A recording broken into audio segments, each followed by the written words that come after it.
Hello, good humans. I'm Inaudi Gill, your host for the Good Human Chronicles. I am so happy that you've joined us today. Thank you for taking the time to listening to our stories.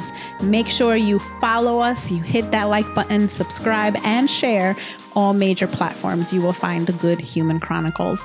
I am so excited today to introduce to you our guest of the day, Derrik Wynkoop. Derrik. Hello. Hi. How are you today? I am wonderful and so excited that you're part of the show. And on this episode, tell us, who is Derrik Wynkoop?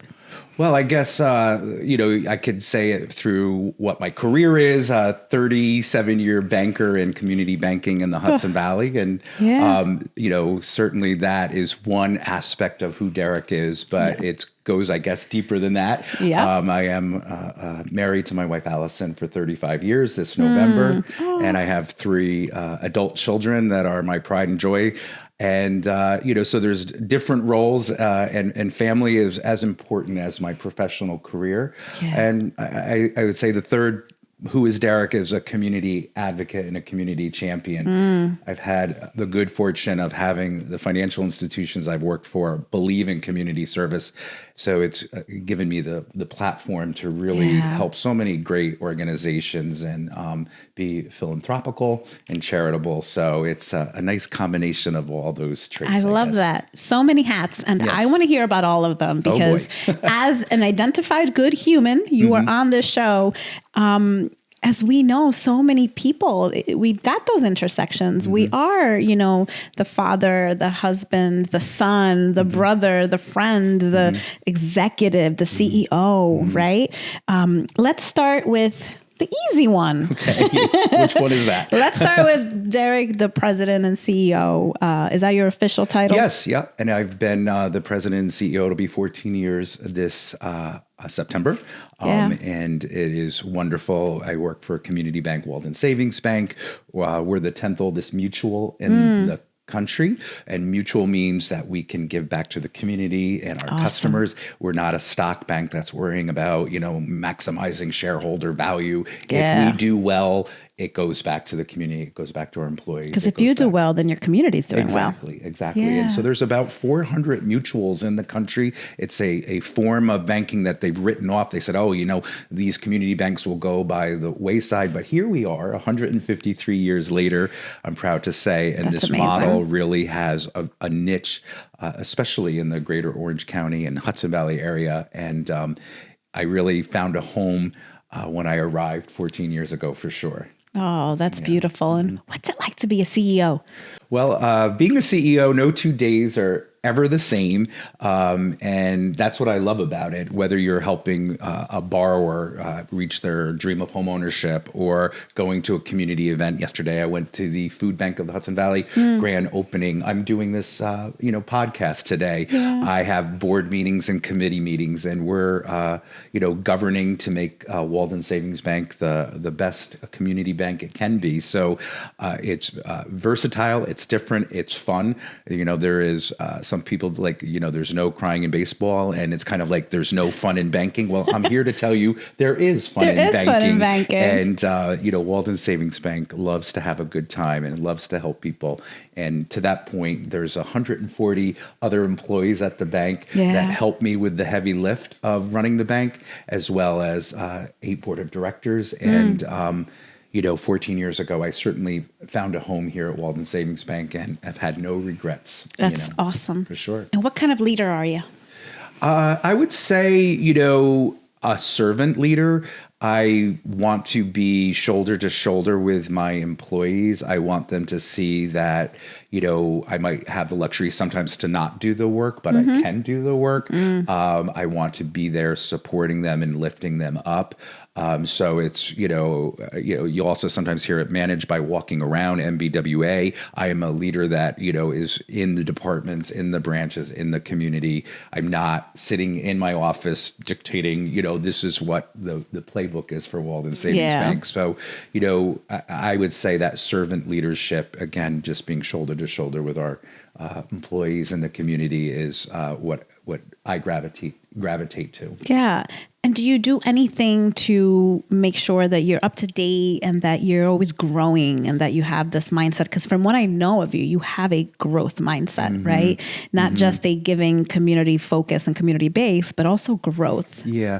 I would say super curious in everything. So, I wish I could say, my wife and my daughter are big readers and read lots of books. Because of the rapid fire nature of my life, I'm reading a lot of articles or something I might see online. I have a curiosity. I ask a lot of questions. At times, it may even seem like I'm being a little nosy when I'm asking you a question or, a bar or a question about their business.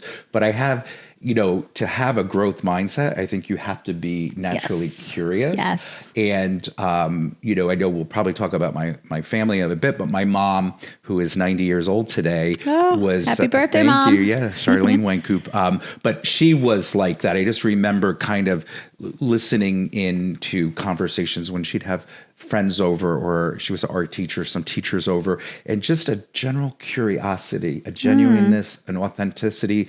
And I think as a leader, to stay informed, be in the know, you don't have all the answers, so others can help shape your views and viewpoints for sure. I love that. I love that mindset of curiosity and I don't have all the answers and learning from others. Absolutely. Let's talk about your family. So your mom was an art teacher. What did that look like growing up? Yeah, it was pretty cool. So she went to New Paltz, and New Paltz was really known for the arts. It was in the 50s and 60s.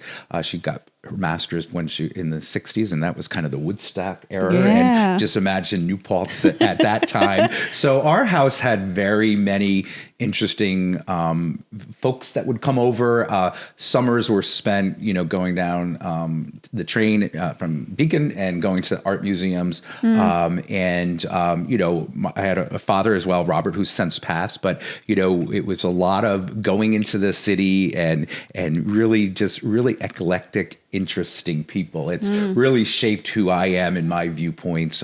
Again, not the typical banker that you might think of, all buttoned up and very corporate. And again, I try to bring some of those elements of the fun and the people my mom surrounded herself with in particular.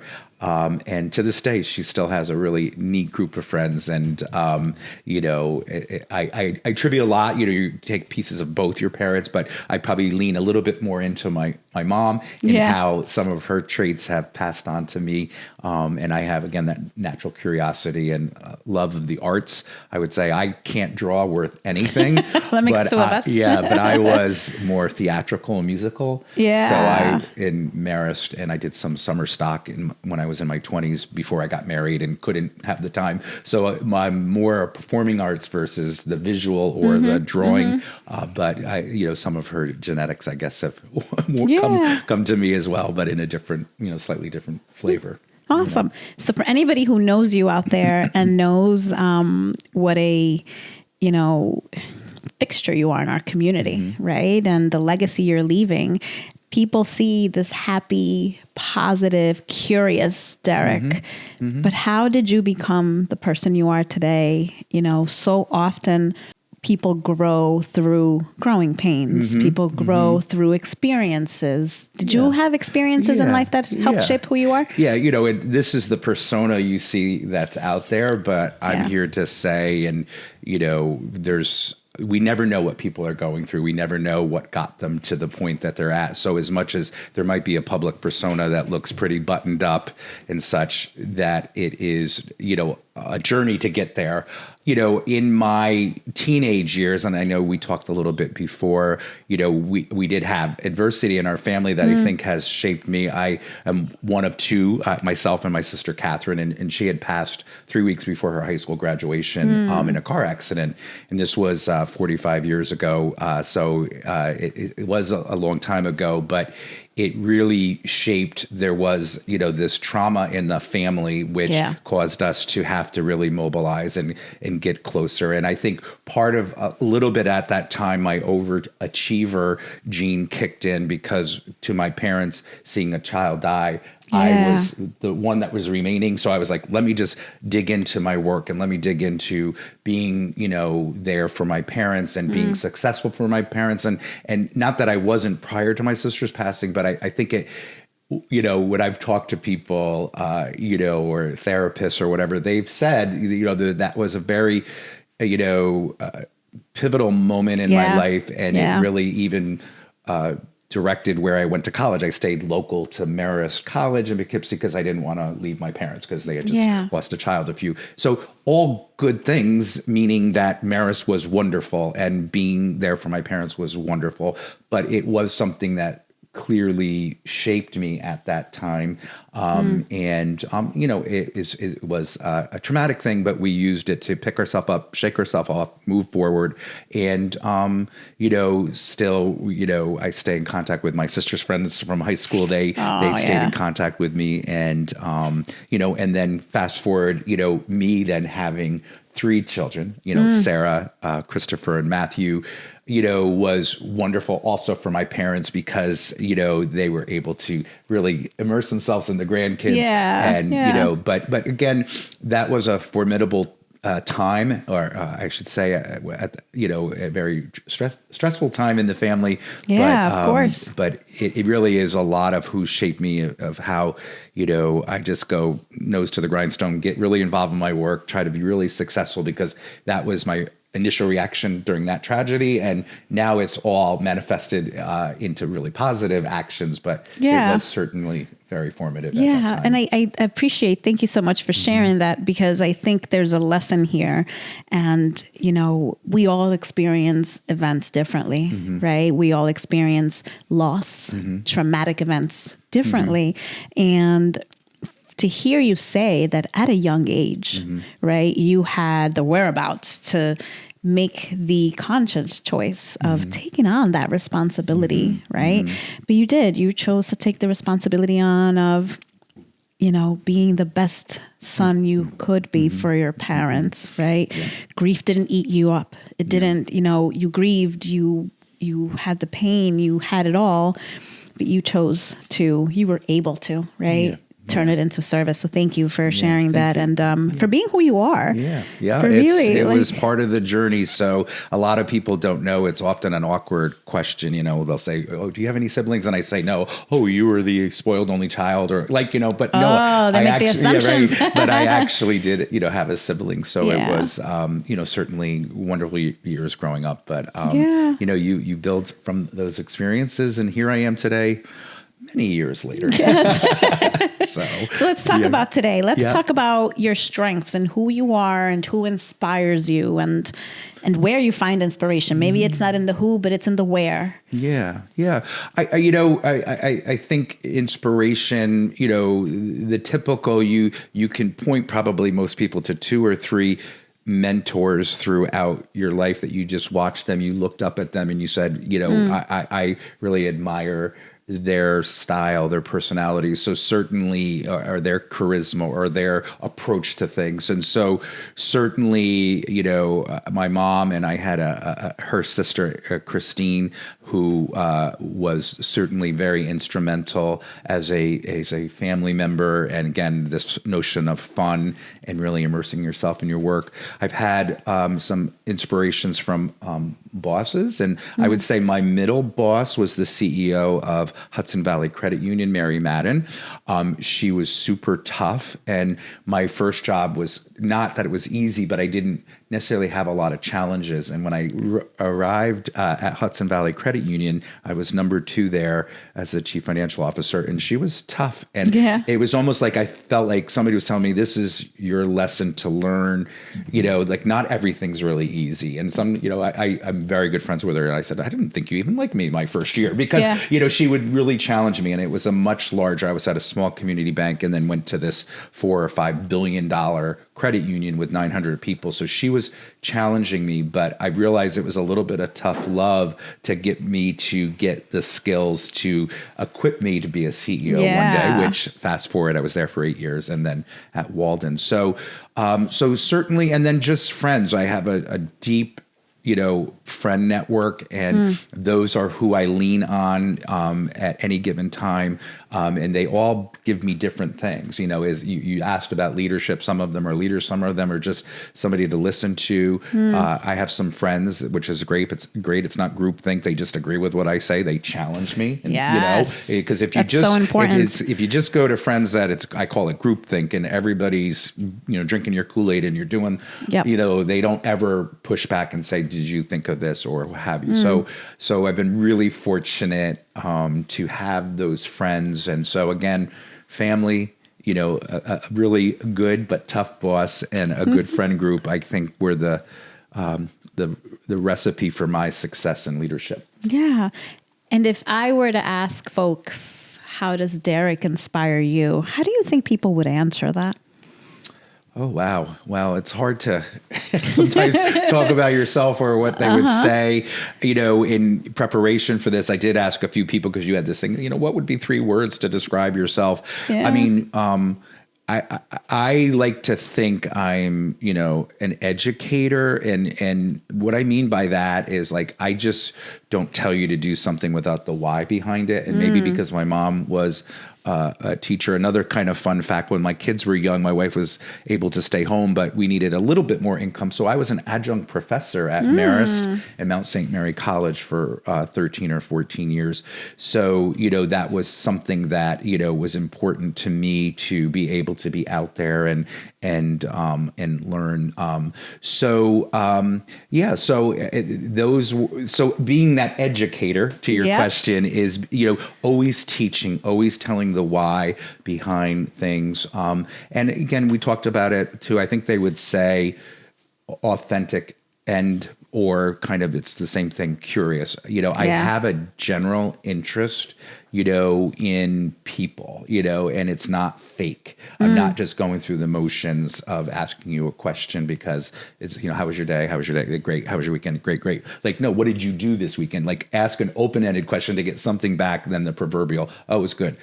So I think there's a style to that, to have a general authenticity with people, and, asking questions that generate more than the one line. Yeah, it was great weekend. But what did you do? And, oh, that sounds fun. And who was there? And, so again, it's just, it borderline. Some people are like, like, you're asking so much, but it's just, I have a genuine interest. You actually care. Yeah. I guess, go figure, right? Yeah.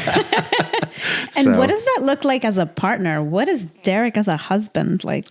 Well, I give Allison a lot of credit because, we have a very busy lifestyle. She runs a religious ed program for Montgomery, the Catholic Church in Montgomery. So she's got 200 some students under her. So she's got a busy schedule. And then my life, and we meet sometimes at night, sometimes on the weekend, but super supportive of everything. It's cliche, but, I am largely responsible she is largely, I should say, responsible for my success, because I can just dip in and dip out to I need something to eat because I'm on my way to the food bank after or whatever. She's just always there for me and super supportive. But we've built an amazing life together because of our children, our not-for-profit work.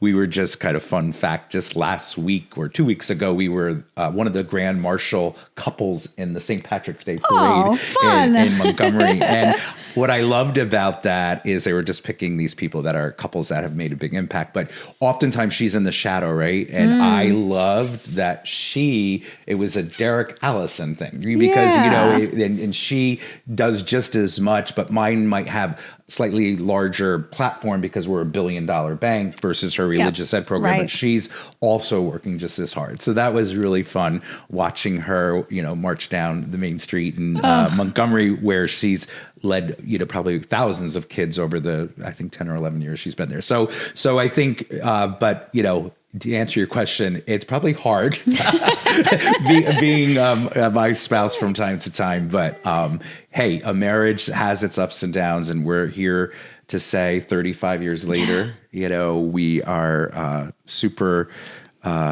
proud of our family and the life we've created. How do you get through those downs? 35 years. Anybody who's out there listening and wants to be married for 35 years, what can you say? Yeah, I mean, certainly communication is important. We also, we're not one of those couples. It's funny, the couples that throughout the day they're texting and calling each other throughout the day. We are more, it's like absence makes the heart grow fonder.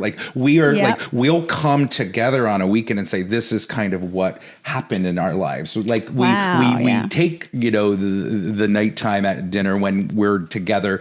And so, I think also having this marriage that's a unit, but also having your own distinct life. And that's so important. And I'm so proud of what she's done at the church. And she's also volunteered at Community Foundation and the Valley Central Musical. She was one of the costume makers for many years after my kids graduated from the school. So she's made her, so it's like 1 and 1 equals 3, right? It should be the sum of the parts should be greater than and that's what I think a marriage is. And, having distance when you need to have distance, over communicate when you have to communicate, and, just kind of ride the wave. I love that. I love so much that you talk about the importance of individuality and not losing yourself and making sure that you prioritize yourself, because I do think that so many people, so many parents lose that. They lose themselves. And I, as a mother, I know how that happens. Sure. I can see it. I do it all the time, right? I forget to prioritize myself. How would you say you prioritize yourself? What are some of the things you do for self-care or for growth, but for Derrik? What are some of the things you do? Well, in the nicer weather, I get out of Dodge, as they say, and we have a summer home in the Finger Lakes. Nice. It's about 3.5 hours. When I'm about 2 hours into the ride up there, I could just feel stress coming off, because we had good fortune. An uncle left myself and 2 other owners 110 acres in the Finger Lakes, an old farmhouse. So going there, and the good fortune of the bank and being able to sometimes work hybrid, or I can leave slightly early Friday, and I'm on my iPad and approving loans, and you don't miss a beat. So I've been able to, post COVID, get up there a little bit more, because it isn't just right around the corner. So certainly, and then mowing the lawn, doing the yard work. I mean, some people you're on their lawnmower all the time, or you're doing yard work, but kind of just being, focused on the noise of the mower, and you just can kind of just block everything out and just do your best thinking, and again, I'm a reader, but it's like little fast form reading and magazines. I take a reading pile home with me every day of things I want to look at or do a deeper dive into. In prep for this, I was reading all of your great, fun fact sheets of how to do this podcast and what we might talk about. So, and I enjoy the New York Mets. So they are just back in season. So during 6 or 7 of the months, you've got lots of character. And but that's, some people baseball drives them crazy because it takes so long, the game. But I like it because you can kind of be watching the play, but if you're on your iPad or you texted me, I could quickly text you. So it's not like, some sports like a hockey or soccer, you got to watch where that puck's going or whatever. So baseball is a good way to just decompress for 2 or 3 hours. And just, spending time with family. I had the good fortune that my daughter and son Christopher are still in the area. Sarah's in Montgomery and Building and Gardner. Chris is in Newburgh. My son Matt is moving back from the Finger Lakes because he's getting married. Oh, so nice. We Congrats. Also, having the 3 children, soon to be all of them in the Hudson Valley. When the weekends come, we're always doing something, as a family. I love that. I love that family feel, that joy, that togetherness. I love that. I think it also comes out naturally in the work that you do and how community-based you are. Sure. So I love hearing that you have it on all sides, personal and professional. But I want to talk about, so we can wrap up our conversation about what it is to be a good human. So in your words, what is a good human? Yeah, I think, some of the pieces have, come out through our conversation, but being a good human is being generally interested in people, other people, doing good work, quality work, trying to make, the Boy Scout adage, leave the camp better than it was when you got there. And it's, some of these cliche things they're coming out of my mouth. I know you've heard that before, but it is like, but they're real. Cliches are real sometimes. Right. Yeah. So whether, some of my charitable work of starting a health center in Walden when I was in my early 30s and it's still in existence, or a playground build we did after 9/11 back in 2001, or just the food bank yesterday.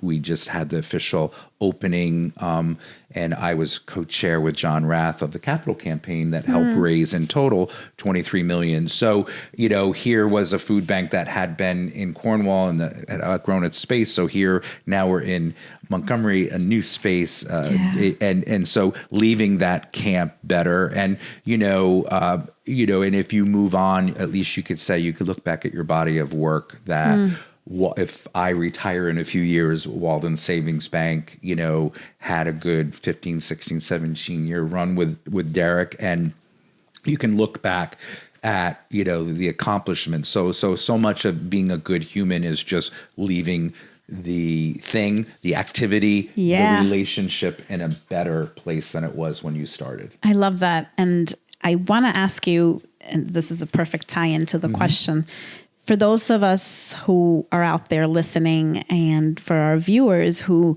aren't CEOs, right? They don't have the opportunity of being in the places that you have been, but they want to be a good human. How can someone be a good human starting in different places, right? Yeah. And like I said, the benefit of the bank, we're $1 billion. So some of the charitable giving is not all from Allison and myself. Some of it is my corporate. But I tell, people, like when I was in my 20s, I couldn't write a check, but I could volunteer, right? Yeah. I could go to Habitat for Humanity and do a build, or you go to the food bank and work the food pantry in my town. So it, being a good human, and you how you framed it, now everybody's a CEO, but like you can contribute in your own way that is the right thing for where you are in your life cycle. And as I call it, an escalator, I've had the good fortune as, my income has gone up as I've gotten, because I started as a bookkeeper at this community bank, and now here today I'm a CEO. Yeah. So and when I was a bookkeeper and I had 3 kids under the age of 4 and Allison wasn't working, I don't know what a good human was at that time, because you're just trying to keep the kids healthy and and get them to sleep. So my point is, in every activity you can do, you can try to be a good human, and it doesn't have to be backed up with money.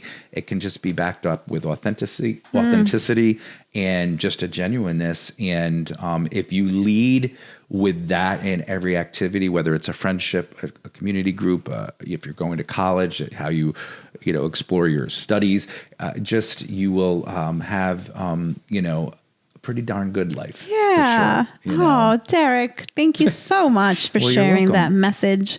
I mean, just hearing you is inspiring. Oh, thank you. And I am so glad that you shared about how important it is to be genuine and authentic, and how important it is to be giving. And it is an honor and a privilege for me to sit in the same room as you, knowing everything you've done, everything you still want to continue doing, but the fact that you don't do any of it for yourself, you're doing it for others. So thank you for being here. Thank you. And thank you, audience. Yes, thank you. Absolutely. For all of you watching at home or listening in, thank you for joining us today. Take it with you, right? We want to leave the spaces we walk into better than how we left them, right? How we found them. So thank you again, good humans out there. Make sure you hit that like button, follow us on any of the major platforms. You can find us under the Good Human Chronicles. This is your host, Inaudi. Thank you for joining us. Till the next time.